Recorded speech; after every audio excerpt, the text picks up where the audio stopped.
Okay, let's dive right into this explainer. Picture Gotham City on a freezing, stormy night, and we are just thrown right into the thick of the action.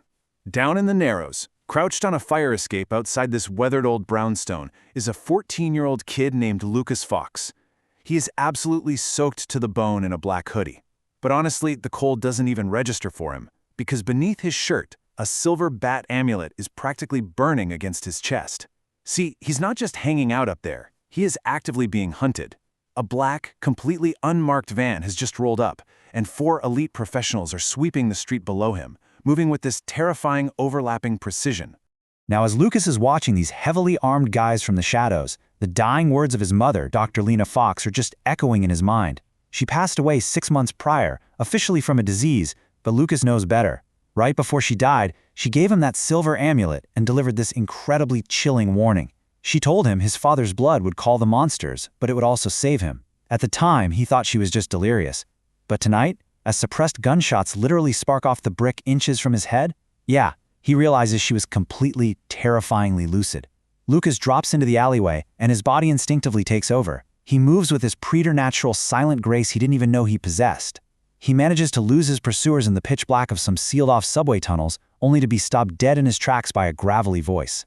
He spins around, fists raised, and finds himself staring into the glowing white lenses of Batman.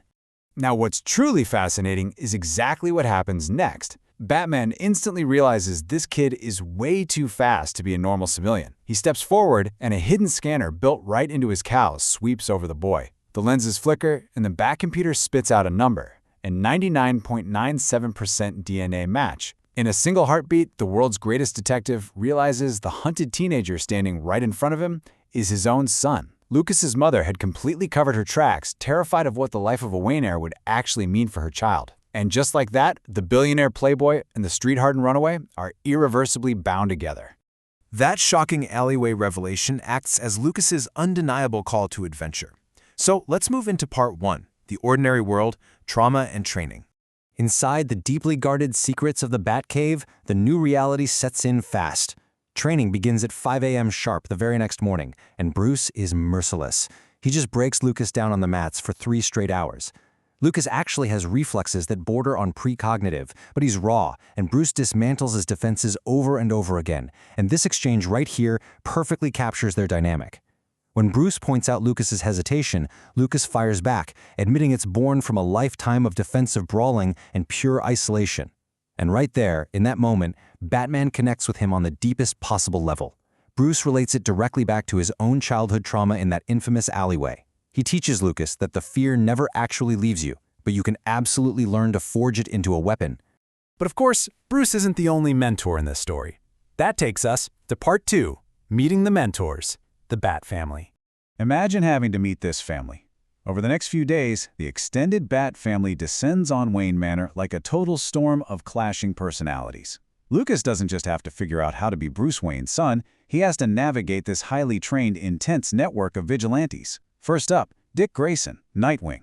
He swings in with his usual bright energy, instantly playing the welcoming older brother. Then you have Jason Todd, Red Hood, who takes one look at Lucas and instantly respects the sheer grit that kept him alive in the Narrows.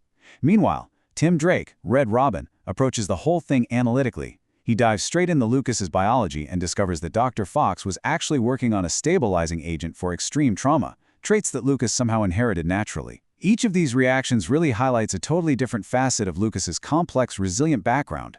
But honestly, the absolute biggest hurdle Lucas faces in this new dynamic is Damian Wayne. I mean, think about it. Imagine being the 10-year-old assassin's son of Bruce and Talia al Ghul, and suddenly a 14-year-old street kid shows up claiming the legacy. Damian is openly, fiercely hostile. When they finally spar, it is vicious, and this brilliantly illustrates their differences. Damian fights with cold, lethal precision ingrained from years with the League of Assassins. Lucas, on the other hand, fights with the desperate, completely unstructured adaptability of a survivor. They end up totally bruised and bloodied on the mat, but out of that brutal physical rivalry, this strange, highly competitive brotherhood is actually forged. This brings us right to the midpoint of his hero's journey, the moment where Lucas officially claims his new identity. During a late-night session with Tim Drake, he finally chooses his name. He becomes Echo. And I love how this works on two brilliant levels. He is literally the living echo of his father's legend, right? But it also perfectly describes his unique fighting style, moving so silently through the shadows that only the consequences of his actions remain. He dons this incredible, sleek, matte black suit with deep crimson accents. It's built for pure speed, and he even integrates that silver amulet from his mother right into the chest piece. With the new identity officially claimed, the pacing violently ramps up. Let's look at Part 3, Tests and Enemies, the Talon's Warning. Literally, on their very first rooftop patrol together, before Lucas can even fully process the sheer scale of the city below him, they are ambushed. An undead Talon of the Court of Owls drops from a gargoyle without making a single sound. Its wide eyes are glowing, bladed forearms extended, and it specifically calls out the son of Batman. It hisses that Lucas's unique blood is exactly what they need to renew the court. What follows is this visceral, blurring, fast-paced fight. When Lucas gets backed into a corner, something incredible happens. That amulet on his chest actually flares to life. It slows his perception of time just enough for him to dodge a razor-sharp strike, and that split-second advantage lets him pin the creature down long enough for Bruce to neutralize it. Let's move to the timeline and see how this builds, because before that Talon goes completely limp, it delivers a chilling prophecy. It kicks off a massive, tension-filled countdown to an event known only as the Eclipse, coming in just 3 nights. On day 2, Lucas is frantically trying to balance this impending sense of doom with his new cover identity, attending Gotham Academy by day and training relentlessly by night. And by day 3, that cryptic warning becomes a horrifying reality. A rogue scientist named Dr. Victor Kane flips the switch on a colossal, world-ending machine right beneath the streets of Gotham. Which brings us right to the boiling point in Part 4, the supreme ordeal, the Eclipse climax. The entire Bat family orchestrates this massive midnight strike, descending deep into the cavernous ruins of Old Wayne Tower, and waiting for them is Dr. Victor Kane. Kane's ultimate goal here is to achieve immortality by mutating the citizens of Gotham into rage-fueled monsters using a corrupted Lazarus machine. But, and here is the brilliant callback to his mother's dying words, the machine requires a very specific biological catalyst. She warned that his blood would call the monsters, but also save him. Kane reveals that Lucas's DNA, this perfect, one-of-a-kind hybrid of Wayne physical resilience and his mother's trauma-stabilizing genetics, is the literal key. But to even get to the machine, the Bat family has to carve their way through literal swarms of Talons and League of Assassins agents. It is absolute chaos down there. Bruce gets blasted into a pile of rubble, Damian is pinned down, and the rest of the family is completely occupied fighting for their lives on the upper levels, which means only Lucas is left standing between Kane and the total destruction of Gotham City. His amulet is practically screaming against his chest as he charges straight into the machine's vortex, and instead of fighting the energy, he does the unthinkable. He absorbs it. He acts as a human stabilizer. He takes all that raw, chaotic life force, channels it right through his unique hybrid genetics, and through sheer impossible force of will, he forces the energy inward. Instead of letting it blast outward into the city, he turns the machine against itself and pushes its core toward a critical overload. It's an incredible, high-stakes sci-fi climax.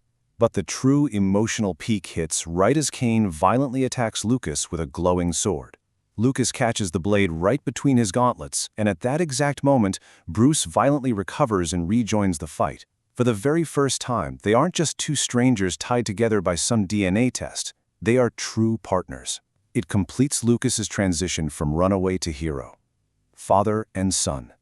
Fight in perfect, terrible sync, driving the mad scientist right into the overloading core. They barely manage to contain the blast, venting all that volatile green energy harmlessly up into the Gotham sky.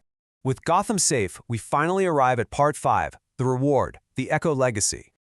So the crucial point is how all of this settles a year later. We see how beautifully Lucas integrates all the fractured, broken pieces of his life. He maintains a slice of normalcy by navigating the halls of Gotham Academy during the day, and yes, he attends therapy sessions, which Alfred very graciously arranged. He actually embraces his new family, surviving those loud, totally argumentative yet deeply healing family dinners, and really bonding with his brothers. And as a vigilante, he becomes this essential bridge between the dark, brooding legacy of Batman and the adaptable, fiercely resilient future of Gotham City. On the one-year anniversary of his mother's passing, Lucas and Bruce find themselves standing on the exact same rooftop where their entire journey began. Bruce, in a very rare moment of vulnerability, just looks at Lucas and tells him he is proud of him. And Lucas smiles, delivering this incredibly poignant thought. He acknowledges that the journey isn't over. He's still evolving, still becoming Echo, but the fear is gone. The shadows that used to hide him from the terrifying world are now the exact place he draws his absolute strength from. It's just a complete, masterful character evolution. The blood that was once a curse is now his greatest strength. He carries his mother's brilliant stabilizing genius and his father's completely unstoppable will. But it leaves us with this massive, thrilling question to ponder.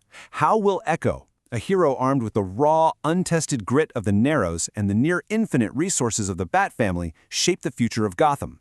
The city is never going to be the same, and honestly, I absolutely cannot wait to see what shadows he leaps from next. Thanks for joining me on this explainer, and keep your eyes on the skyline.